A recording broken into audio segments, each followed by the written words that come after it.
instead, or to the beach. She said she was sick of Sanagasta. There were no restaurants, the people were sullen and hostile, and in the craft market, the wares never changed. They didn't even move things around. She was sick of the procession of the Virgin Child, of the little shrines everywhere, of the fact that there were 3 churches and not a single place to drink a cup of coffee. If someone told her there was coffee at the inn, she got riled up as well. She was sick of the inn, sick of its owner, Elena, whose excessive friendliness struck her as false and conceited. Sick of how the only entertainment was to go and eat baked chicken at the inn, play roulette and the slot machines at the inn's casino, talk to some European tourist at the inn. It was lucky, she'd often say, that they had a swimming pool at their house.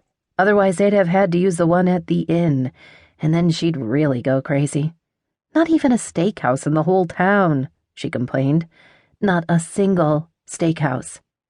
They reached Sanagasta at the same time as the first evening bus, around 6:30. The low-hanging sun had changed the color of the hills, and the green of the valley's trees was of velvety moss. Lolly was crying. She hated Sanagasta, and she was so angry, so convinced that when high school finished, she would run away to Cordoba, where one of her boyfriends lived. Florencia had learned of the escape plan when Lolly told a girlfriend about it over the phone.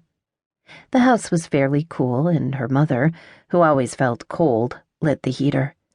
Florencia went out to the yard. Her family's vacation house was small because her father had opted for a large plot of land so they could have a pool, trees, a lot of space for the dogs to run, a gazebo, and even flowers. Her father loved flowers, much more than her mother, who preferred cacti. Florencia flopped into the hammock chair and started to observe the colors. The rust orange and fuchsia flowers, the turquoise of the pool, prickly pear green, the coral pink of the house. She sent a message to her best friend, Rocio, who lived in Sanagasta. "I'm here. Come meet me." They had a lot to talk about. Rocio had told her in an email that she was having family problems too. That is, she had problems with her father because Rocio's family was minimal. Her mother was dead and she didn't have any siblings. Rocio messaged that they should meet at the kiosk, which was open by then, and without telling anyone, Florencia went running out, a little money in her pocket so she could drink a Coca-Cola. Of all the things she liked about Sanagasta, one of her favorites was being able to come without her parents getting angry or scared.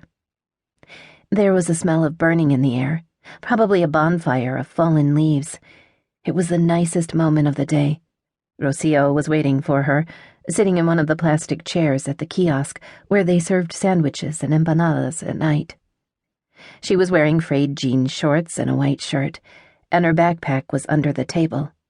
Florencia kissed her on the cheek and sat down, and as she did, she couldn't help glancing at her friend's legs, their golden down that in the afternoon light looked like spilled wax. They ordered a 2-liter Coke, and Florencia told Rocio to spill everything. For years, Rocio's father had worked at the inn as a tour guide.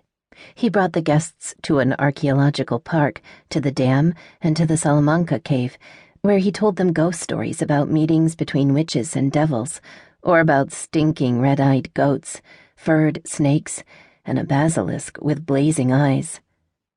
He was the star employee and was treated accordingly. He used Elena's 4x4 when his truck broke down. He ate free at the restaurant whenever he wanted. He used the pool and the foosball table without paying, and around town people said he was Elena's lover. Rocio denied it, saying her father wouldn't get mixed up with his boss. Not that snooty woman. Florencia had gone on all the tours with Rocio and her father. He was an incredible guide, caring and kind. He was so fun that you didn't get tired even though you were climbing hills under a terrible sun. "I can't believe Elena fired your dad. What happened?" Rocio wiped the Coca-Cola from her upper lip, a maroon mustache. "Things are going pretty badly," she said, because Elena was having money problems and she was hysterical.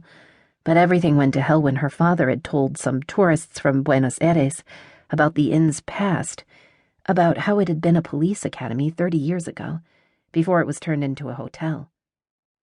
"But your dad always says that."